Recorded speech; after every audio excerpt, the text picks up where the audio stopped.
If you've got any mobile phones, please switch them off to silent mode whilst conducting this meeting.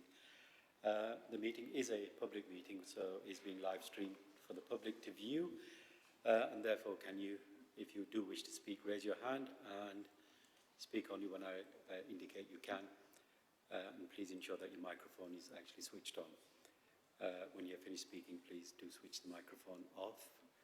I believe there are no fire tests today, so if there is one, then the age-old thing is real and you've got to run.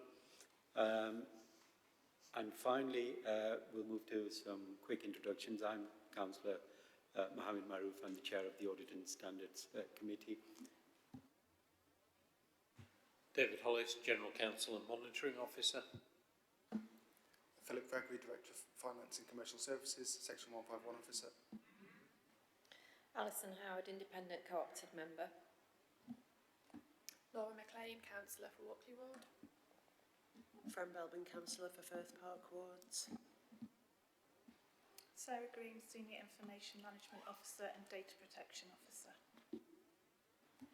Linda Hunter, Senior Finance Manager, Internal Audit and Risk Management. Simon Clement Jones, Councillor for Beecham and Greenhill.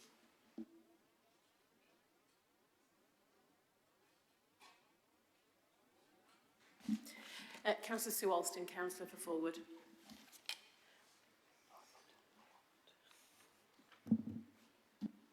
Councillor Henry Nottage, Councillor for Hillsborough Ward. Chair Bell, Democratic Services Officer. Thank you very much for that. Moving on to item 2, which is apologies for absence. We only have the one apology today, which is Councillor Sioned-Mair Richards. So that's been recorded by Chair. Thank you. Item 3, exclusion of the public and press. I don't think we have any items on today's agenda which we need to exclude members of the public and the press. Not that we have any here, but if they're out there listening to us, then we don't need to exclude. Declarations of interest, members' declarations of interest, if there are any. No, that's fine, thank you so much. And minutes of the previous meeting, which were held on the 21st of September. Can members approve as a correct record of those minutes? Councillor Alston. Yeah, I may have missed it, but under the public questions, it said that the questions and responses should be included in the minutes. And I've only just looked at it quickly, but I can't see the responses. Yeah, the responses have not yet gone to Ruth Hubbard. I've emailed her to update her and tell her that they will go to her by the end of this week. Thank you, David. I think we need to do that as quickly as we possibly can. Apart from that, is there any other observations, changes on the minutes for the 21st of September committee? If not, then we'll close this item. I'm not seeing anybody, so that's fine. Chair. Item 6 is public questions and petitions. We have received public questions from Ruth Hubbard.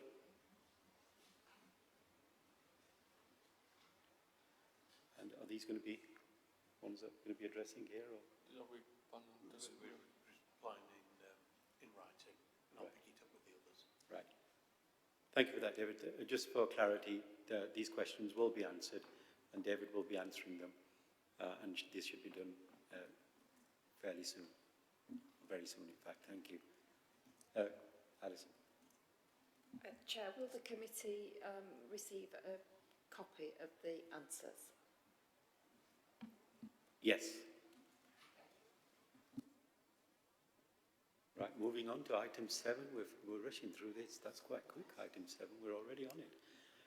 Information Governance Annual Report, which will be presented by Sarah. And I think then Sarah also is presenting item 8, which is the Information Commissioner's Office Freedom of Information Report. So we will take the first report first and follow it up with members' questions. And then we'll take the second item and then follow that up with members' questions. And once that's completed, then you are free to go, Sarah. Over to you, Sarah. Thank you, Chair. Yes, I'm afraid you've got a lot of my voice this afternoon. I'm going to just go through the first report, the Information Governance Annual Report. This report provides an overview of the information governance arrangements and performance at the Council, and I think it's important to note that it does cover the financial year 22-23. We're in the 5th financial year in which the General Data Protection Regulation, or the UK GDPR, and Data Protection Act 2018 came into force. Data protection compliance remains a key priority for the Council and is logged on our risk register, and work is continuing to reduce risk where required. Section 4, SARS. So in 2022-23, the Council handled 809 SARS. SARS are subject access requests, so that's our citizens, whoever they may be, putting in an information request to obtain their personal information. Of those, 515 were actioned. 338 were answered on time, which gives a compliance rate of 65.6%. The ICO contacted Sheffield City Council about 14 complaints submitted by data subjects, the majority of which concerned lateness. FOIs, Freedom of Information requests. We received 1,586 Freedom of Information requests, and we answered 82.12% on time. I recognise there's a slight drop in the number of information requests that we received that year. We have had an improvement in compliance with meeting our targets for responding on time.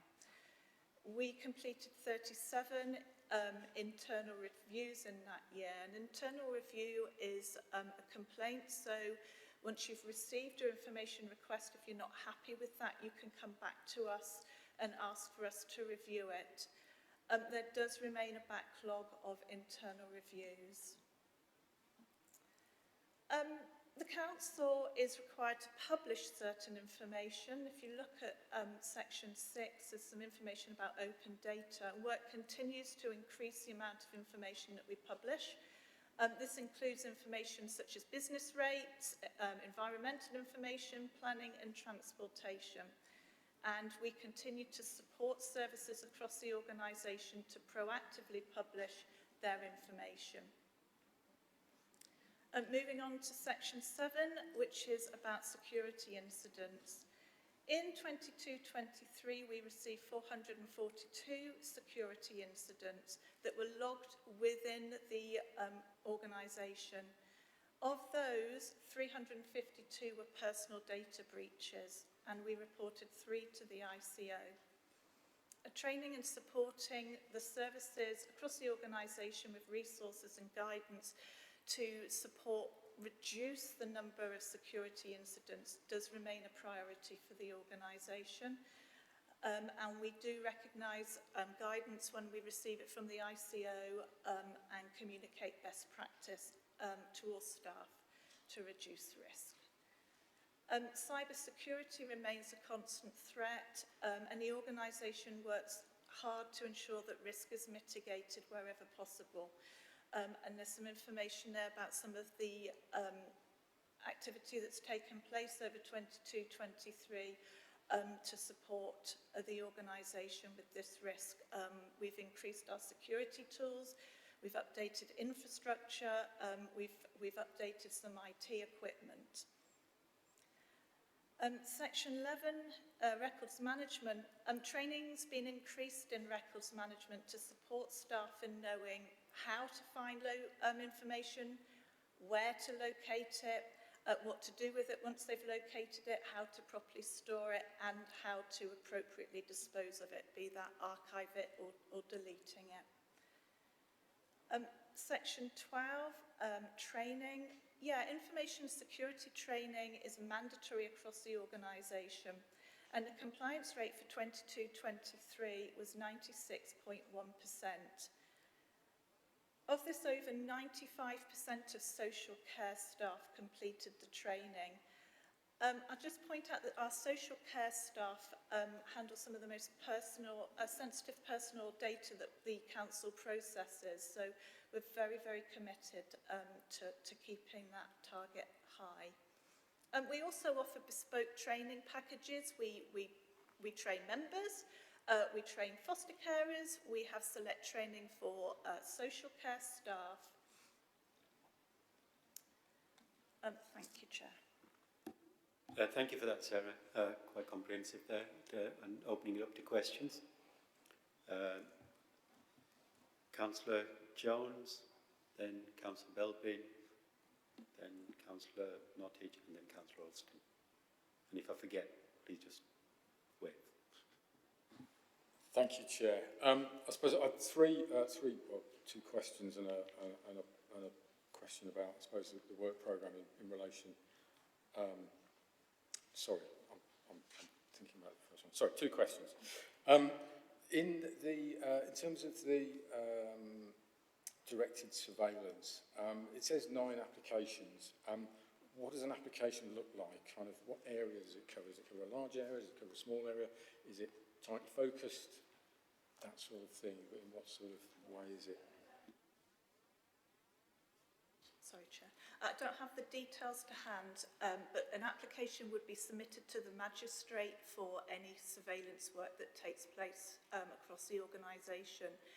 In total of that year, we did have 4, so a few of those were repeat requests. I think that's just important to note that I know that it says 9, but in total we did have 4. Some of them could be across the country, some of them are localised. The majority are for the prevention and detection of crime. Thank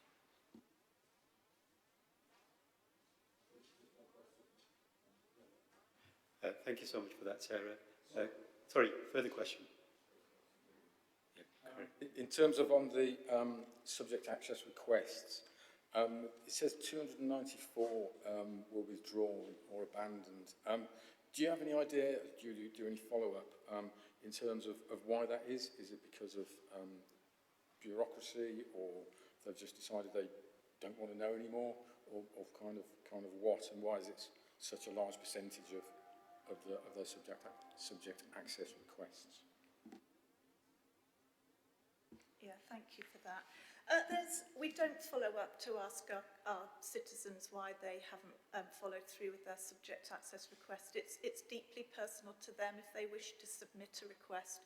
What I would say is that we do ask for identification, and sometimes we ask for some further information to help us narrow our searches for their personal information.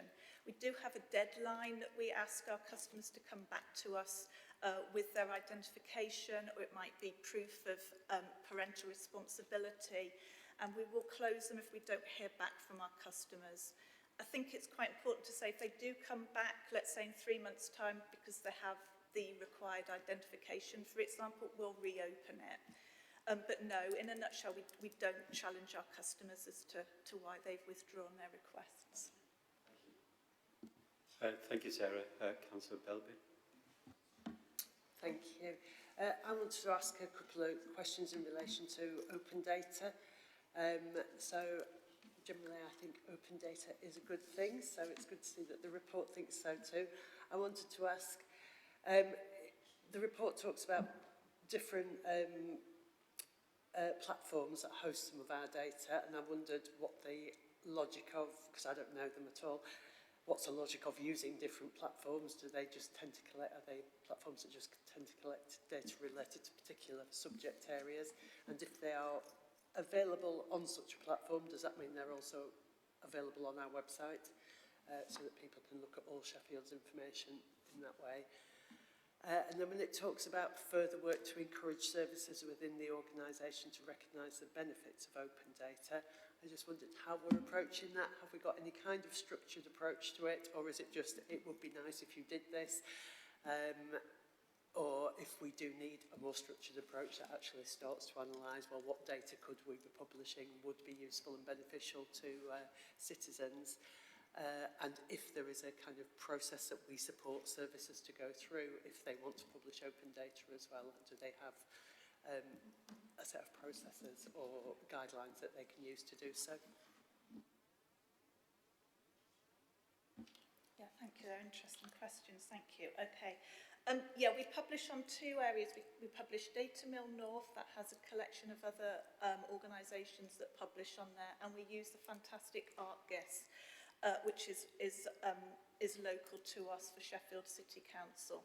So they are quite distinct areas that we publish. Will the twain meet? Will they be put on the website? No, we don't publish information like that on our website, but we do make it very clear on our website where you can locate the information.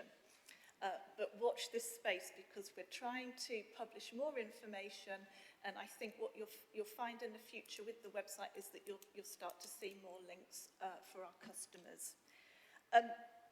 The next question you asked was about how we're structuring supporting our services with publishing. Well, whether it's structured or not. Yeah, it is. It's at the moment it's been kind of ad hoc when we've noticed that we've had perhaps an information request and they're similar, that we encourage our services to publish as much information as they can. But following on from the ICO audit, we're going to be much more focused now on supporting services, going out to services to get them publishing as much as they can. The services are committed to publishing as much information as they can. I think they just need a little bit of direction, and I think that's what you'll start to see now, yeah. Thank you, Sarah. Councillor Nottage. Thank you, Jen. Thank you for that, Sarah. Just a couple of questions. In terms of FOI requests, it looks like we've made some really good progress towards the target, and I'd like to commend the Council on being ambitious and going beyond the ICO recommended. Do you know when we expect to hit either the ICO's 90% or our own 95% on that?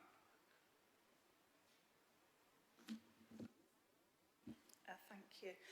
No, I don't have a crystal ball, so I'm not sure when. However, what I would say is that we were hitting that compliance rate in 2019, and we are working progressively each year to improve our compliance rates. We are committed to reaching our compliance rates, and there is a concerted effort across the organisation. Talk a little bit about this in a minute with the ICO FOI audit as well, to reaching those compliance rates as soon as we can, and my hope is that we do that in the next 12 months. Okay, I'll watch this space. My second question was about the data breaches. It says that most of them are down to sort of human error, and I understand that, to err is human.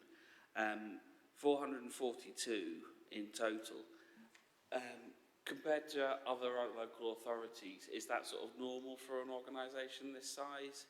And is it an increase or a decrease on previous? Yeah, I haven't benchmarked against other organisations.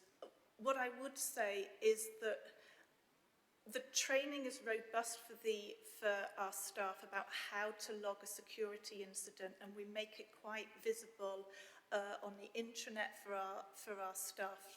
So I think the awareness of how to raise a security incident is there, and I think the understanding that even what would seem minor to a member of staff still needs to be logged. So that's why we're seeing that kind of big number, because we're getting a range of security incidents in there. And you're absolutely right, the vast majority of our security incidents are human error.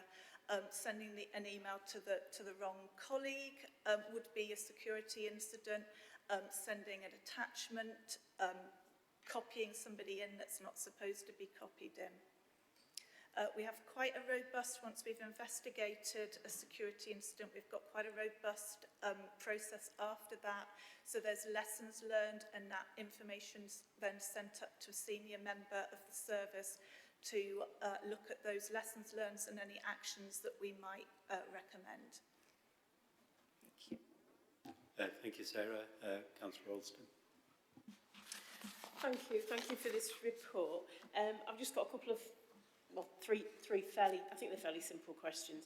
The first thing is, can you sort of tell us what is it that's stopping us as an organisation, achieving those timeframes? Is it lack of human resource? Is it some other resource? Is there a reason for that? The second question is around the data breaches. Do we have a clear process for informing people if we have made a data breach that includes their personal information?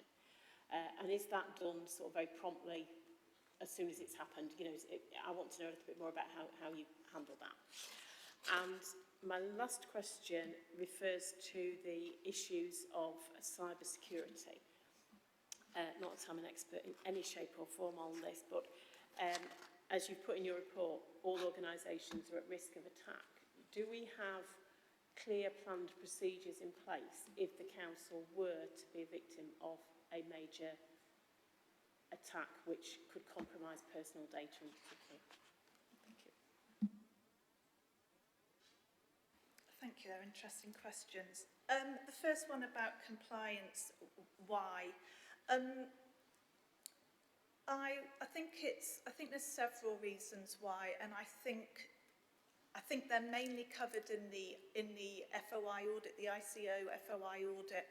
They're able to unpick some of those by providing some recommendations.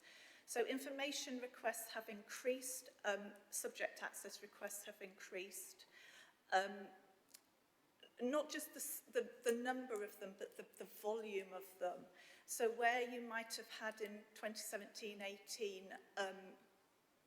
a few hundred subject access requests of around 500 pages, we're now seeing a larger number with a larger amount of information. So, you know, on average about 1,500 pages if it's an information request concerning, let's say, care records.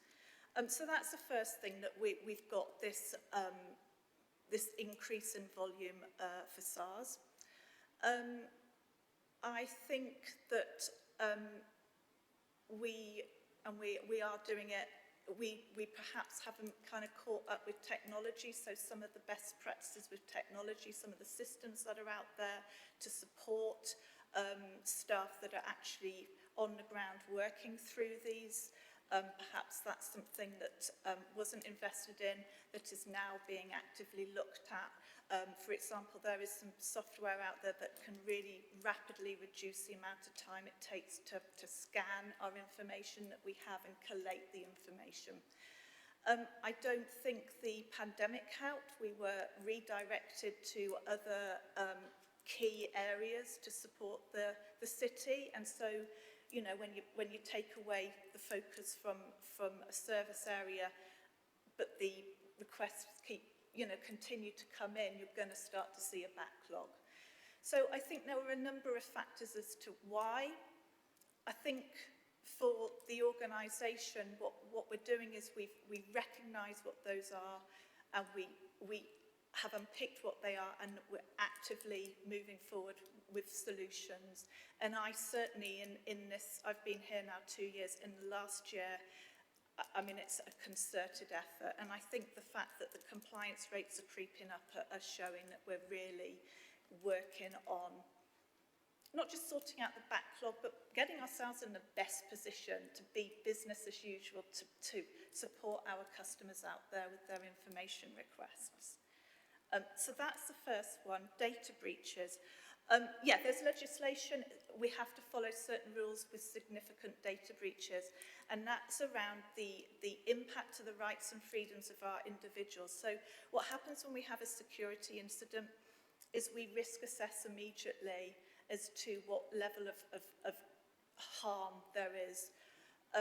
We have 72 hours to report a breach. If we feel that it meets the threshold to the ICO, we have to do that. So that first bit, that kind of triaging of that incident as that ticket comes to us is really critical, because 72 hours isn't very long. We also then risk assess as to whether it is also a high impact to that that customer or to that member of staff, whatever the citizen may be. So that's a different risk assessment. And the threshold for contacting our data subjects is higher than the threshold to contact the ICO. So what we would be doing there is doing another risk assessment to look at harm to that individual. You know, are we putting, has the security breach put them at risk or could possibly put them at risk? And then yes, we will contact them. When we contact our data subjects, when they hit that level of threshold, there's certain things that we have to ensure that we have within that communication to them. So we may immediately telephone them, but we also have some things we need to explain to them what's happened, why it's happened, and what we're doing about it. Oh, and the third one, I nearly forgot, thank you. Cyber security. Yeah, we've been lucky we haven't been hit by, you know, a major cyber security attack that has been focused on the organisation. But cyber security attacks are pretty much on the news most weeks, and we have got to be ready for them. And with that in mind, we do have a team. It's run by, managed by IT. We've got an IT security team as well that's focused on the security of IT across the organisation.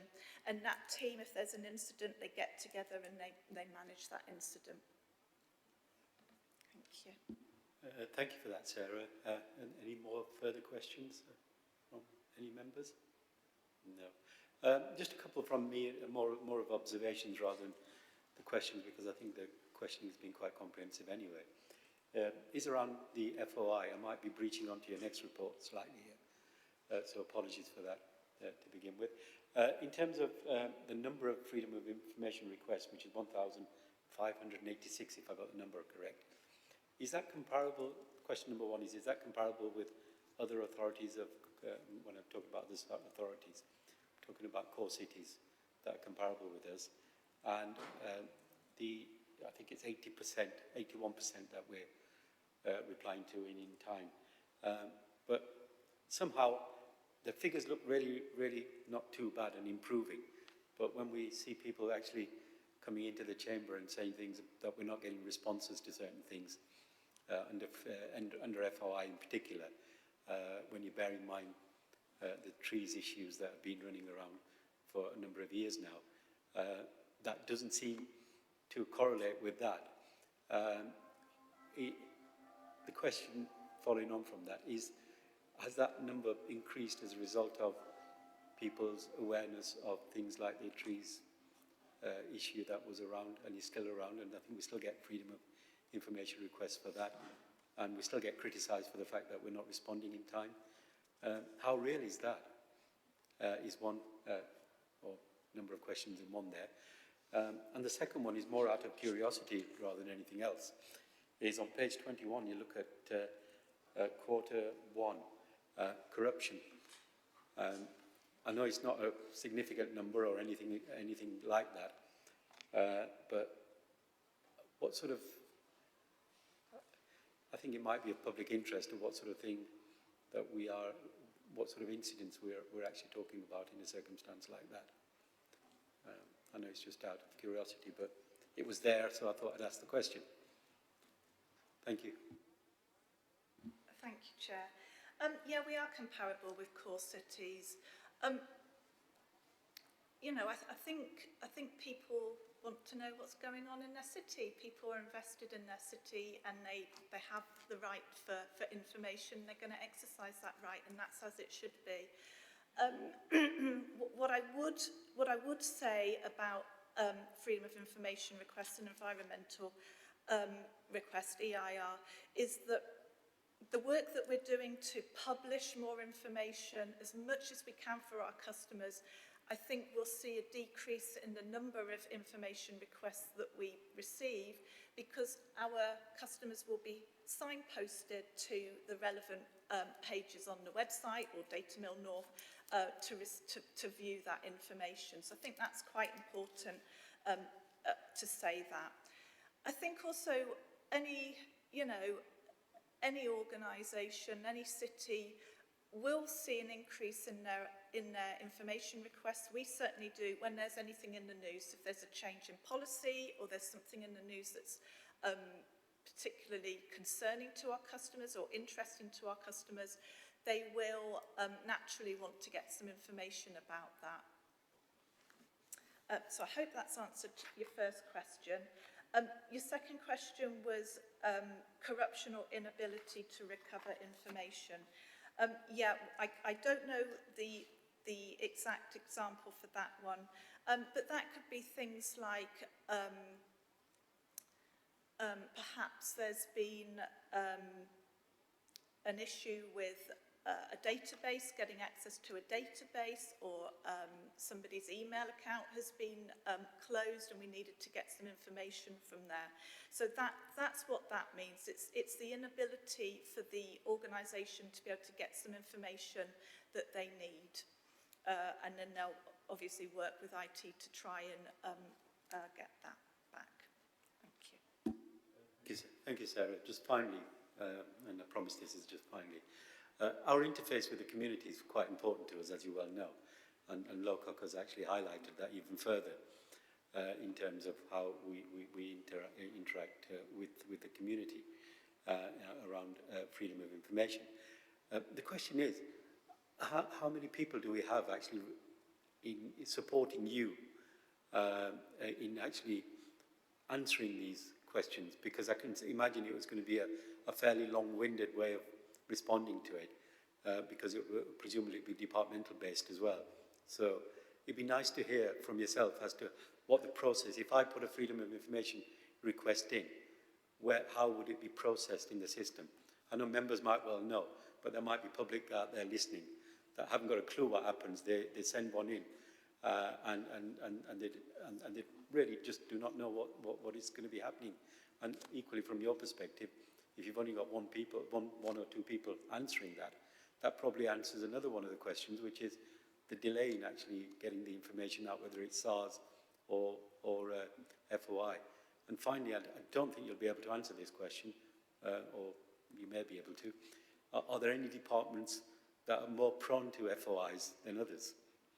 Thank you. I like the last question.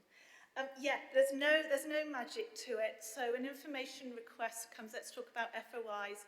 So we will receive in the organisation a request for information that can land anywhere. It doesn't have to be the FOI team, it could be to a member of staff. It's the responsibility of that member of staff to understand and recognise that as an information request and send it to the small but perfectly formed FOI team. The FOI team will then review that information request and send that out to the relevant service. There's key contacts that we have across the organisation to support with gathering that information. So they will have an internal deadline to respond to us with the information that comes back to the small but perfectly formed FOI team to review, to discuss with them if there's any exemptions that might be applied, to fill in the paperwork, to go to the monitoring officer if it needs to go to the monitoring officer. So there's quite a lot of work that goes on in order to respond to a request within those 20 working days. We can extend if we need to, but we can't extend over the 40 days. And that's really to consider the public interest test. That's not because we're late with it or we've got it lost or it's gone to the wrong service. So there is very tight processes internally about processing the information requests, and there's key members of staff across the organisation. But within the FOI team, you're absolutely right. It's the small team, and there's usually 1 to 2 members of staff that are looking at these on a day-to-day basis and responding. Some days we have over 12 requests that are due that day, so it's quite a lot of work for our team to process those. Thank you.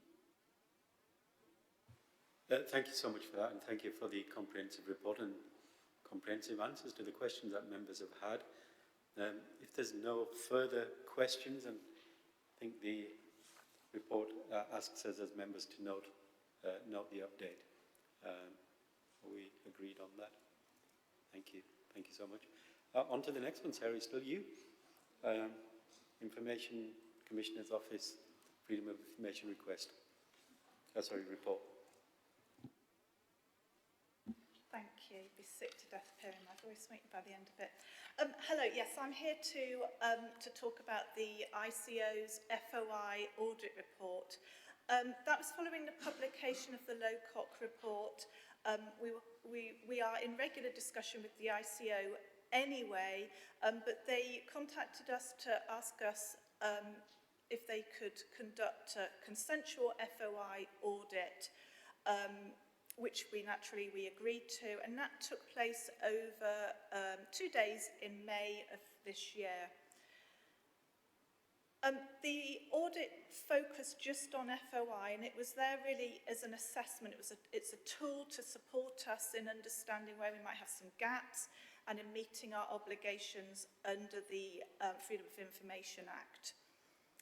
So before the auditor came in, there was a period of time where we were sharing with the auditors our processes, our policies, our stats, to give them a little bit of an understanding about how we operate as an organisation before they came in to speak with us. The auditor was with us virtually for 2 days, and the auditor spent a considerable amount of time interviewing members of staff. So they interviewed our key workers within FOI, so that was members of the FOI team, that were contacts across the services that process FOIs every day, as well as meeting with, for example, the monitoring officer and the chief exec, really to get an understanding of what we do. Once that had been completed, we waited for a period of time for the ICO to come back with their recommendations. They had 13 recommendations in total for us. They also published their executive summary on the ICO's website, which is accessible for anybody to view. Overall, we were given the assurance rating of reasonable, and there were 13 recommendations that the ICO asked us to review and consider and implement. The recommendations are over a period of time, so we've got some that we've been working on through the autumn, and we have some that's looking at kind of large changes within the organisation we're going to be working on through to the summer. There were some areas of improvement, as you can imagine, and they were set out. I think it's important to note, though, we did get some feedback on best practice, and the auditor did note the importance of FOI within the organisational values of openness and honesty are important to us. The auditor was really very conscious of that. So there are, like I said, 13 recommendations. They've been set into some priorities for us to work through, and they're in the report here. Thank you. Thank you, Sarah. Opening it up to questions again. Councillor Belbin, and then Councillor Nottage. Thank you. A couple of questions. In the recommendations and areas for improvement from the ICO, 6.4, it says the organisation should proactively publish more information to help manage demand. I just wasn't quite clear. Is that back to the open data question again? Okay, it's not about more about the process of FOIs or anything like that. That wasn't quite clear on that span. My other comments were really around the recommendations, and while it's great to see that we've made some progress already. There's a couple on here that are noted as urgent, and as far as I could see, the progress hasn't really addressed some of those urgent, and I appreciate, we've got until, is it the end of next summer to respond to these, but it did feel as if the ones that were labelled urgent, we should probably be seeing some action around possibly it's picked up in the PwC work, but they're the ones around the staffing level in the IM team. Monitoring service areas compliance, which I think comes back to one of the questions you asked, doesn't it, about whether particular areas are responding, how particular areas are responding, and how we are being able to anticipate FOI requests by planning in when we're making changes, etc. So I just wondered if you could say something about how are we responding to the fact that they are urgent priorities. We're on it, in a nutshell. So we have commissioned PwC to come in to support us with some quite significant organisational changes in order to respond not just to the recommendations that are in here, but to our own awareness that we're not complying to freedom of information requests. So we're reviewing the operating model, we're reviewing staffing, we're reviewing our processes, we're reviewing our technology. This has been kind of quite intense piece of work that's been taking place over the last few weeks that will carry on to Christmas. We're hoping then to have these recommendations that we can start to implement before the summer. So whilst we have a deadline we've given ourselves of the summer, to get there with such a big change that we've got, we've already started that work. So we've reviewed our processes, we've reviewed our team sizes, we've reviewed technology, case management systems to support us with tracking. I think I talked a little bit earlier about some software that will help us to redact at a quicker pace. So everything that we can kind of put together in order to meet these recommendations. And absolutely, those urgent priorities, reviewing staffing levels, for example, yeah, that needs a lot of work now to focus on how we do that as an organisation so that we meet those targets. But I really do want to reassure everybody that a lot of work is going on to meet these recommendations. Thank you, Sarah. Councillor Nottage, and then Councillor Clement Jones. Thank you, Chair. Well, I had a question about the two recommendations that were marked as urgent, and I'd rather not repeat Councillor Welbin's words verbatim. So I guess, does your small but perfectly formed team need to be a tiny bit bigger? Yes, please.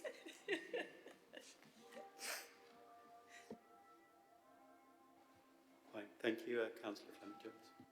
I suppose my question is where do we go from here? Obviously, this process isn't an end, and I don't know if another year's time, another report along progress in this is something you could bring back to us, and we see the great progress that you've made, hopefully, to implementing all of this. So I'd probably talk about it or have a look at it in the next item, which is work programme. Thank you. Yeah, absolutely. I'm looking at horizon scanning, I guess it's called, business as usual. This huge piece of work that's going on this year is about putting the organisation in a position that this is business as usual. And so I absolutely want to be back here next year to sing the wonderful praises of everybody that has been working incredibly hard to get this in place. Thank you, Sarah. There's only one observation from me, and I think we didn't quite get there in the last question, is following on from what Councillor Belbin said. It'd be interesting for us to know which departments seem to generate more freedom of information requests. Not to name or shame them, but just to be aware where the bulk of the questions are coming in. Because we've no idea, this is just a global figure that we have in front of us at the moment. So if something that you can pick up on, it should not be that difficult, I would imagine. Thank you for that. And if there's no further... Sorry, Councillor McLean. It's not really a question, because I was going to ask about staffing as the urgent priority, like Councillor Belbin and Councillor Nottage has, but I just thought I'd make that comment just so you know that we've heard that as the committee. I think that's really important. And just to sort of commend you on the work you've done since the audit, because obviously you are a small team and you were doing a lot of work at the moment. So just to say thank you, really. Thank you, Councillor McLean. It just remains for us to note and note the report, really. Is there any objections to that? Fine with that. Thank you so much for that, Sarah. It's been very encouraging from where we were sitting before, where we did have big issues around this area, but hopefully we're starting to make progress. And yes, you can go now if you wanted to. Thank you. Right, moving on to our next item, which is the work programme. Jay, if you can sort of just highlight that. Yeah, Chair, I just want to mention one report which we're proposing to include on the work programme for March next year, and that will be a report to introduce the Council's new external auditors. That's the only one I want to mention. Apart from that, it's over to members to approve the programme and identify any items they wish to include. Thank you, Jay. Following from what Councillor Clement-Jones said earlier, we need to timetable in Sarah returning to us at some stage as well, which is important to just keep watch on the progress of this. I do have an observation on the next audit committee, which is in November. We do have some very interesting and heavy items on that one, to be honest, and there seems to be 6 of them, and I don't think members will like it if we start. Well, I think we need to consider all of them extremely in extreme detail. So the meeting after as well. The meeting after as well, December as well is quite full as well. Yeah. So I'm just opening it up to members because I think in November we've got Fargate containers coming, we've got annual governance report, we've got review of the members' code of conduct, and that's before we look at some of the others. I think we need to do a little bit of a stock take on these and decide which ones we can actually deal with and effectively deal with, because we don't want to just be dealing with them on the basis that we receive them and not be able to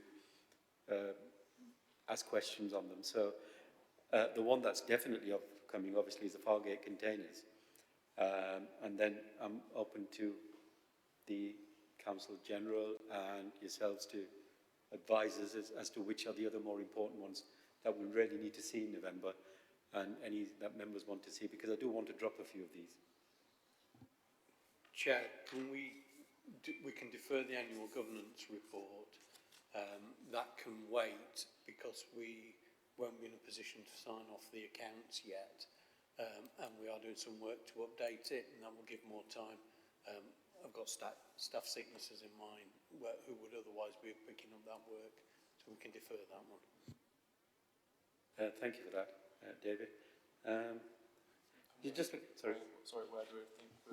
Where do we think we might want to defer it to? Well, January. To be fair, January looks quite busy as well. Yes. I said I'm just mindful that you start to lose focus after a number of committees, and then you just become.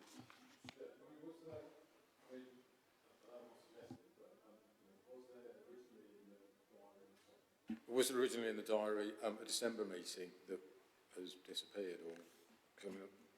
No, we tend not to schedule a meeting in December. I mean, this audit is required to have at least 5 meetings in the calendar, but we tend to avoid December anyway, so we've never had one in for this municipal year. But if we had one, would that be a problem? You can have extra meetings, it's just at least 5 committees in this municipal Because year. I think what Simon is saying is quite important, because if you look at March, we've only got one item as it stands at the present time, and we've got quite a number in November and January. So either we have it in, well, a December one would be quite useful, otherwise it becomes a little bit past its sell-by date, some of the reports. I haven't got a clear idea about how urgent some of these are, to be honest, but given that the workload does decrease quite a bit February, March time, is there a possibility of just pushing back a couple of items to fill? Thank you for that. I mean, what we can do is between Jay and David and people that are, and Philip who are responsible for this area, if they can sort of just rejig the timetable for us, rather than trying to debate it here, that we just have a rejig on the timetable and circulate it again to members, because as you say quite rightly, March looks very thin and February is not particularly busy either. So if I leave that with as an action for yourselves to do, Would that be okay, David? Yes. And Philip? Yeah. So that I think covers that item, because I just really want to concentrate on a few and have a meaningful and good debate on them, rather than rush things through. If anybody objects to that, then please say so, but otherwise that is my thoughts. If that's all, then it only remains for me to say thank you for attending this evening, and thank you for people who've been listening out there. Hopefully you found it interesting. Audit and standards always is, but you know, we have to keep pushing it. So thank you so much for everybody attending, and thank you, Linda, for sitting there listening to us. Thank you.